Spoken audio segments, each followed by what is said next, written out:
I thought Amanda was the love of my life. 6 years together, 2 months away from our wedding, and I couldn't wait to call her my wife. That Thursday night I came home early from my shift to surprise her. Instead, I found our apartment empty with a note girls' night at Jessica's. As I relaxed on the couch, a notification popped up on my phone. Amanda was live streaming their get-together. I clicked, eager to see her having fun. That decision changed everything. Before I dive in, let me know where you're watching from, and hit that subscribe button for more real-life stories. I met Amanda at a barbecue hosted by our mutual friend Jake back in 2018. The moment I saw her laughing by the grill, something inside me just knew. She had these bright blue eyes that lit up when she smiled, and a way of making everyone around her feel special. We got talking about our shared love for hiking trails and old classic movies, particularly anything with Jimmy Stewart. The conversation flowed so naturally that by the end of the night, I had already asked for her number. Amanda had this magnetic personality that won everyone over. My friends loved her immediately, and my parents practically adopted her the first time I brought her home for dinner.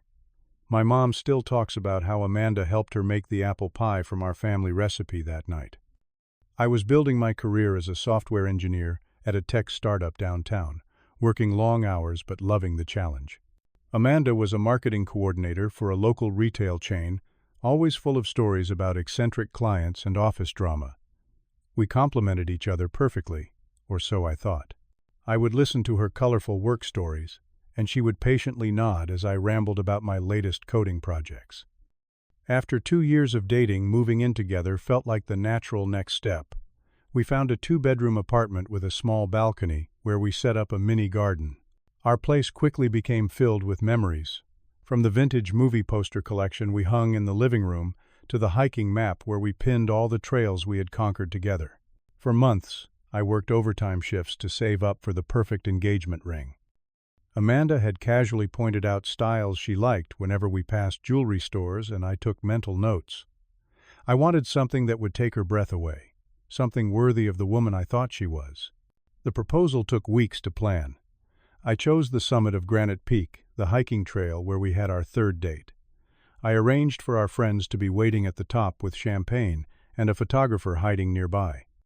When we reached the clearing at the peak, I dropped to one knee and pulled out the ring, a princess-cut diamond on a white gold band. Amanda Marie Thompson, will you make me the happiest man alive and marry me? I asked, my voice shaking more than I had expected. Her eyes filled with tears as she nodded frantically. Yes, Davis, yes, she cried, holding out her trembling hand for the ring. The way she looked at that diamond, you would think it was the most beautiful thing she had ever seen. Our friends burst out from their hiding spots, cheering and taking photos as Amanda showed off her new ring with pride. Both our families were thrilled. Her parents hosted an engagement party where her father gave a toast that made everyone in the room tear up. My parents flew in from Denver just for the weekend celebration, bringing my grandparents' wedding photo as a gift. It was one of those perfect moments where everything feels right in the world. We threw ourselves into wedding planning almost immediately. Amanda had very specific ideas about everything from the venue to the napkin colors. We toured 5 different locations before settling on Willow Creek Estate, a renovated historic home with sprawling gardens that cost nearly twice our original budget. I agreed to the extra expense because Amanda insisted it was the only place that felt right. I handled most of the financial aspects of the wedding planning. Between venue deposits, photographer retainers, and all the little expenses, our savings took a significant hit. But seeing Amanda's excitement made it seem worthwhile. I kept reminding myself that this was a once-in-a-lifetime event. The guest list became our first real point of contention. Amanda pushed for inviting distant colleagues and acquaintances, while I wanted a more intimate gathering. When she insisted on inviting her entire yoga class but tried to limit my cousins from Oregon, I felt the first twinge of concern. But like always, I compromised. Peacekeeper Davis always willing to bend to keep everyone happy. Looking back, I should have paid more attention to how cold Amanda could be toward my family. She would complain about my mother calling too often or roll her eyes when my sister asked for wedding updates. I chalked it up to wedding stress and kept making excuses for her behavior. Another red flag I chose to ignore. The day everything changed started like any other Thursday. I had been wrestling with a particularly challenging software bug that had our entire team stumped. After 3 days of non-stop work, I finally cracked it around 4 in the afternoon. My supervisor, impressed by the dedication, told me to head home early. "Get some rest, Davis." "You earned it," he said, clapping me on the shoulder as I packed up my laptop. On the way home, I stopped at Marissa's bakery to pick up Amanda's favorite chocolate eclairs. I thought it would be a nice surprise after the long week we both had. The bakery was crowded, and I waited nearly 20 minutes in line, imagining how Amanda's face would light up when she saw the treats. When I unlocked our apartment door, I called out, "Honey, I'm home early, and I brought dessert." Only silence answered back. The apartment was empty, with just a hastily scribbled note on the kitchen counter: "Girls' night at Jessica's. Don't wait up. Love you." I felt a pang of disappointment, but understood. Amanda deserved some time with her friends, especially with all the wedding stress. I put the eclairs in the fridge and settled on the couch, figuring I could get some gaming time in without feeling guilty about ignoring her.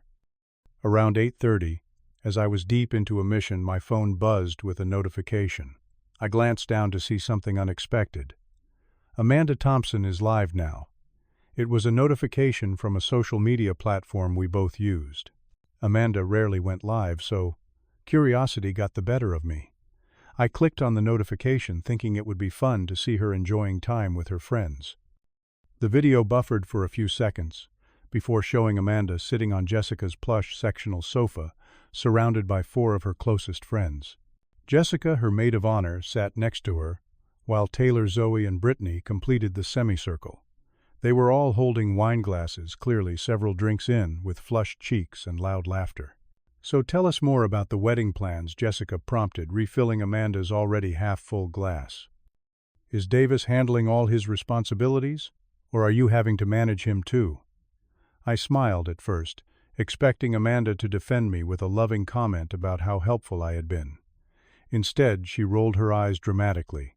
"God, his groomsmen are going to look so boring next to my bridesmaids," she sighed.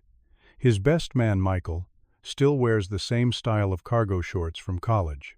I keep telling Davis they need to coordinate better, but he just shrugs it off." A small knot formed in my stomach. I had never heard her talk about Michael this way. He had been my best friend since freshman year, and while his fashion sense was indeed questionable, Amanda had always seemed fond of him. "Spill the tea, girl," Taylor urged, leaning forward eagerly. "What ridiculous thing has he done this week?" Amanda laughed, setting down her wine glass to free her hands for what was apparently going to be a performance.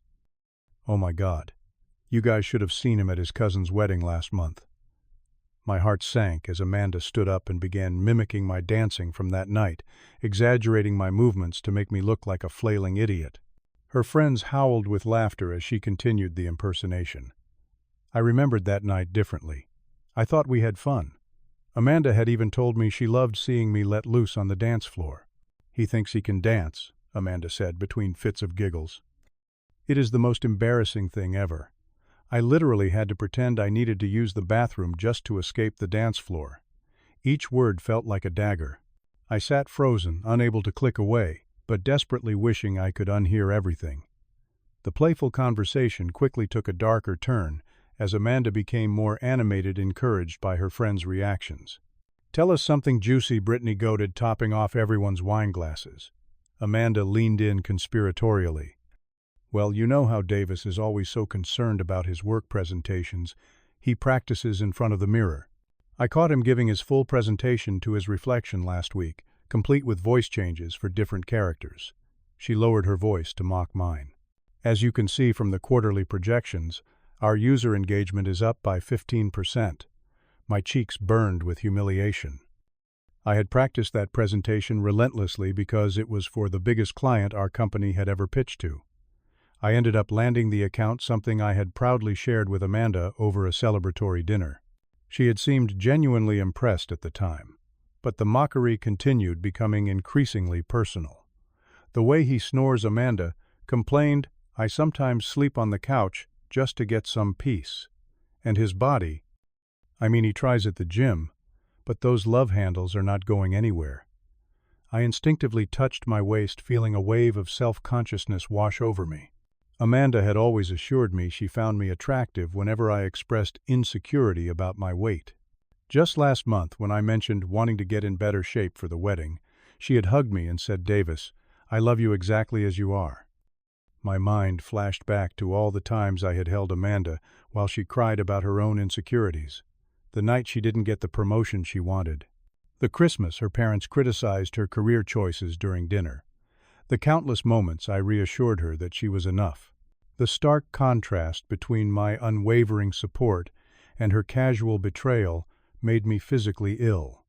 As I continued watching in horrified fascination, Amanda began imitating not just my voice, but my mannerisms. The way I pushed up my glasses when I was concentrating. The hand gestures I made when explaining something technical. She had studied me so thoroughly, only to use that intimate knowledge as ammunition for ridicule. Honestly, Amanda continued her voice, dropping to a stage whisper, his obsession with coding is pathetic. He gets so excited about the most boring things. Last week he spent an hour telling me about some algorithm he improved. An hour? I just nodded and smiled while planning our wedding flowers in my head. The room erupted in fresh laughter. I remembered that conversation vividly. I had optimized a critical system that saved our client thousands of dollars, and my boss had personally congratulated me. I thought Amanda was proud of me. Now I realized she had just been tolerating me, finding me tedious and pathetic. When he goes on about his work accomplishments, I just tune out, Amanda admitted, rolling her eyes. Like nobody cares that you fixed some computer thing, Davis. Nobody. Jessica leaned in with a sly smile. So is it true what they say about marrying for love versus money? Amanda twirled her engagement ring around her finger thoughtfully. Well, software engineers do make good money. Not great money, but good money. The girls dissolved into giggles as Amanda continued. And his family has that lake house in Michigan. I felt sick to my stomach. We had spent our 1-year anniversary at that lake house. Amanda had called it the most romantic weekend of her life. Now she was reducing it to a financial asset. Do you ever bring him to your work events? Zoe asked. Amanda physically recoiled at the question. God, no. Can you imagine? He would probably try to explain Bitcoin to my boss or something equally humiliating. She shook her head firmly. I usually say he has to work late. It's easier that way. With each revelation, the woman on screen became increasingly unrecognizable to me. Who was this person who found me so embarrassing, who had been putting on an act for 6 years? The Amanda I thought I knew the woman I had planned to spend my life with was nothing but an elaborate performance. His family has these weird Polish traditions. Amanda continued, her voice dripping with disdain. Every Christmas they make this dish with beets. Beets. And they all act like it's the most delicious thing ever. I have to pretend to love it every single year.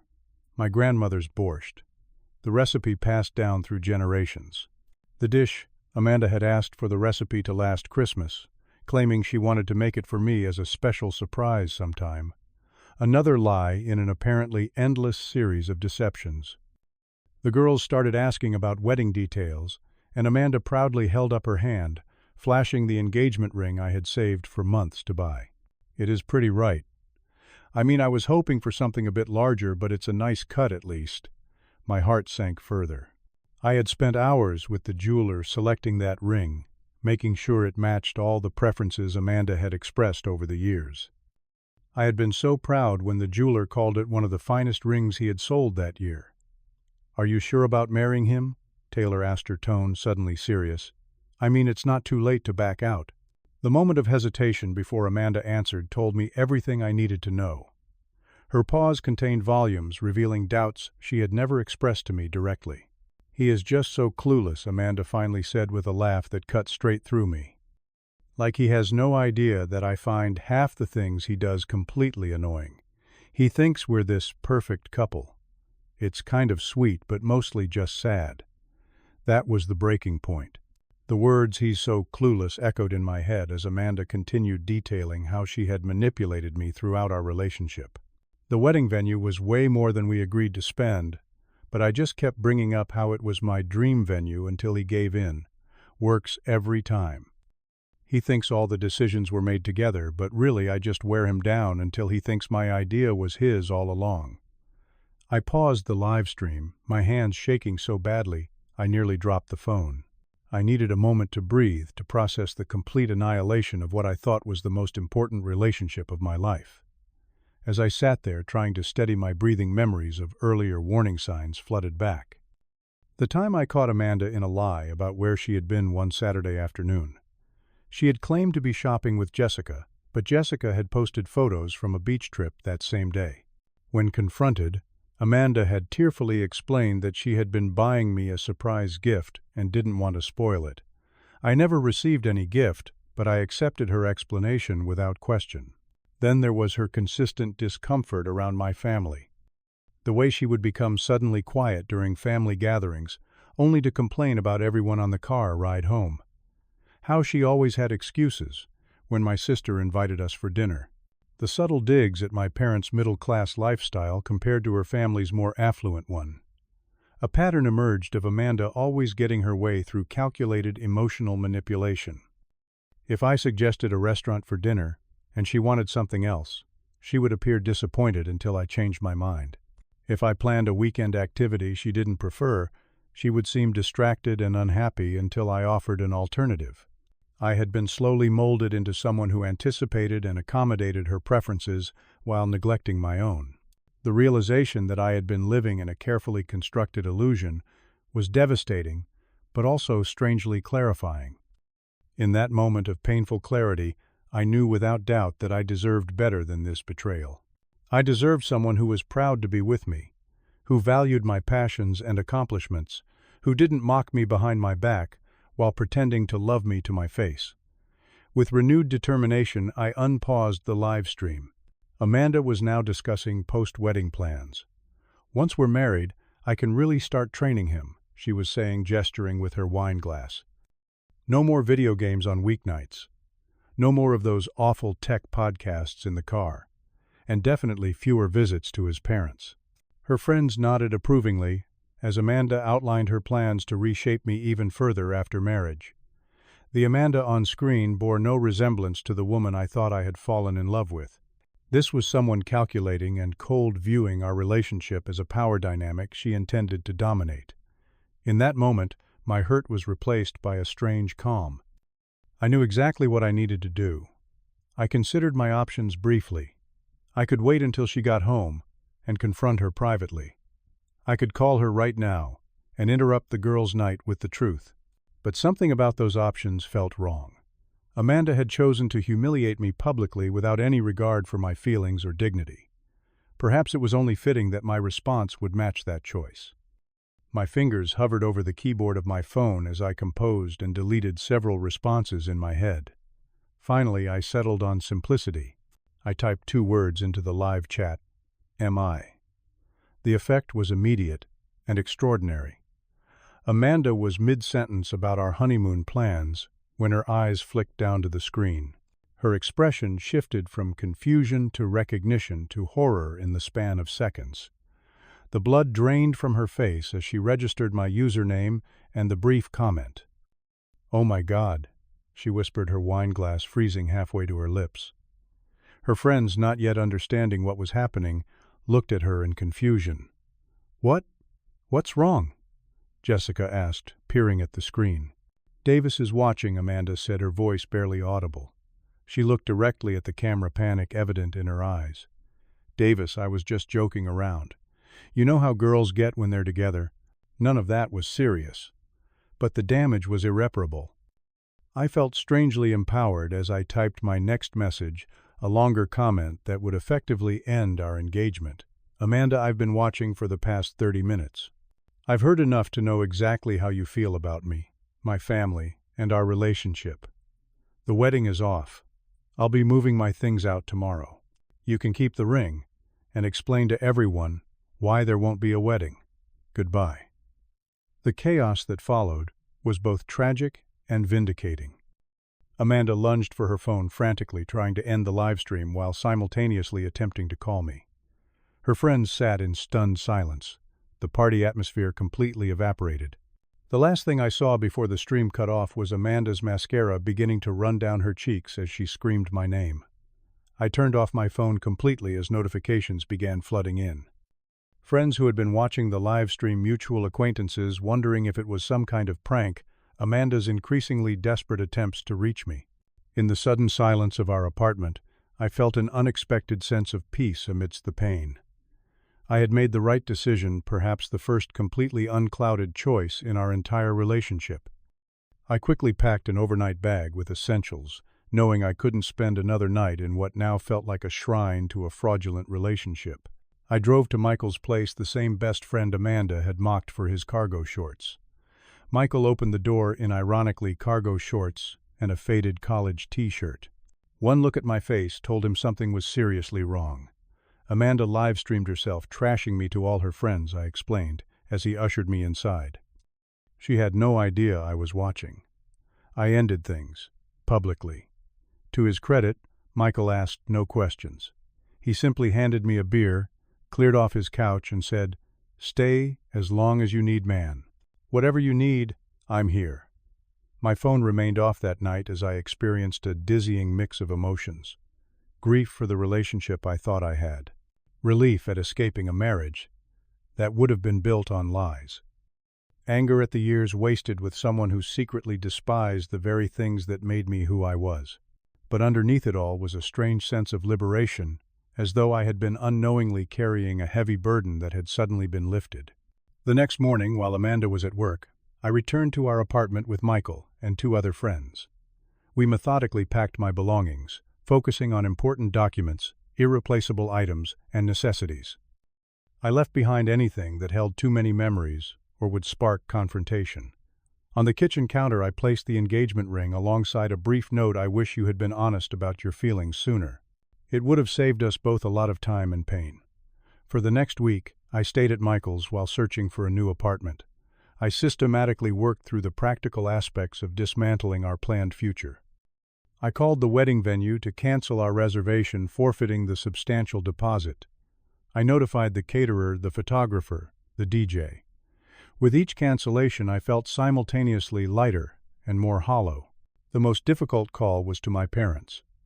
My mother answered, excited to share some new wedding decoration idea she had found online. I interrupted her gently. "Mom, the wedding is off. Amanda and I are done."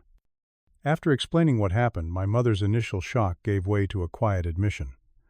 "Davis, honey, we always sensed something wasn't quite right with how she treated you. We just wanted you to be happy." When Amanda finally caught up with me 3 days after the live stream, it was at Michael's apartment. She showed up, unannounced, eyes swollen from crying, clutching a small photo album of our happier moments. "Davis, please," she begged. "It was just stupid girl talk." "I didn't mean any of it. I love you. We can still fix this." I looked at her, truly seeing her for perhaps the first time. "The problem, Amanda, is that you did mean it. That was the real you on that live stream. The person I fell in love with never existed." Her tears turned to anger as she realized her usual tactics weren't working. "You humiliated me in front of everyone. Do you know what people are saying about me online? I simply responded to what you were already doing." I replied calmly. "Please leave. We have nothing more to discuss." As the news of our breakup spread through our social circles, the inevitable choosing of sides began. Most of my friends stood firmly with me, especially those who had witnessed the live stream firsthand. Some of our mutual friends tried to remain neutral, suggesting that everyone makes mistakes and that one bad moment shouldn't define a 6-year relationship. Amanda attempted to control the narrative, telling anyone who would listen that she had been drunk, that I had overreacted, that I had always been too sensitive. But the live stream evidence was damning, and even some of her friends privately reached out to apologize for their participation. I declined to engage in the social media warfare, sharing my side of the story only with those closest to me.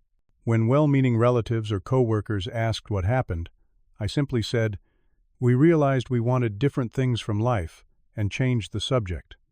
The practical aftermath of our breakup was complicated and expensive. We argued over the apartment lease, wedding deposits, and even gifts we had already received. I let Amanda keep most of it, deciding that material possessions were a small price to pay for my freedom and self-respect. To cope with the emotional fallout, I focused on practical matters. I found a smaller apartment across town and threw myself into decorating it exactly as I wanted. I took on additional responsibilities at work, channeling my hurt into productive energy. I started therapy to process the betrayal and understand how I had ignored so many warning signs for so long. The first few weeks were undeniably difficult. I would wake up reaching for Amanda only to remember all over again. I would catch myself picking up my phone to text her about something funny or interesting, then set it down with a hollow feeling in my chest. Certain songs, restaurants, or places became temporarily unbearable for the memories they triggered. But gradually, almost imperceptibly, things began to improve. I reconnected with friends I had neglected during my relationship with Amanda. My college roommate Tom and I resumed our Sunday basketball games. I started hiking again, conquering trails that Amanda had always deemed too difficult or not scenic enough. I discovered new interests that Amanda had subtly discouraged. I took a cooking class and found I had a talent for creating complex flavors. I joined a local tech meetup where I could freely discuss coding projects without seeing anyone's eyes glaze over. I even tried salsa dancing, something Amanda had mocked when I suggested it years ago. About 3 months after the breakup, I was having dinner with Michael when I realized I had gone an entire day without thinking about Amanda. I laughed for what felt like the first time in months, a genuine laugh that came from somewhere deep and authentic. "What's so funny?" Michael asked. "I think I'm going to be okay," I told him, surprising myself with how true the words felt. As the months passed, I focused on rebuilding. When a senior developer position opened at a prestigious tech firm in the same city, I applied without hesitation. It would mean longer hours and more responsibility, something I might have declined while with Amanda to avoid her disappointment at my reduced availability. I got the job and threw myself into the new challenge with enthusiasm. My new apartment slowly transformed into a space that truly reflected me. Gone were the neutral tones and generic decorations Amanda had insisted upon. Instead, I filled the walls with vintage movie posters, set up a proper workstation for my coding projects, and arranged my books by genre rather than by color, as Amanda had preferred. I reconnected with my family in meaningful ways. My sister and I resumed our tradition of monthly dinners, something that had fallen by the wayside during my relationship. I visited my parents more frequently, rediscovering the comfort of my childhood home and my mother's cooking, including my grandmother's borscht, that now tasted sweeter for knowing it was genuinely appreciated. 6 months after the livestream incident, I ran into Amanda at a coffee shop downtown.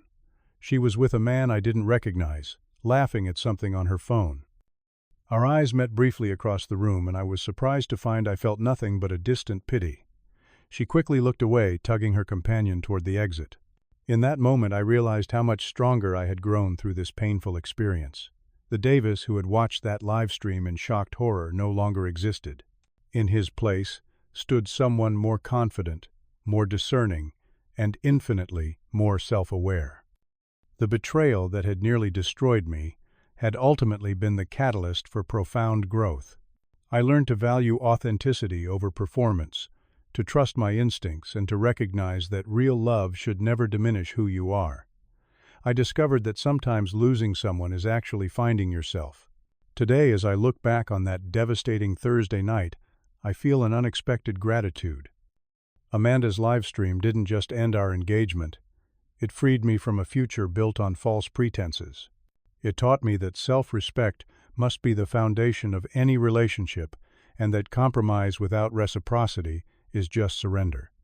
I don't know what the future holds for me romantically.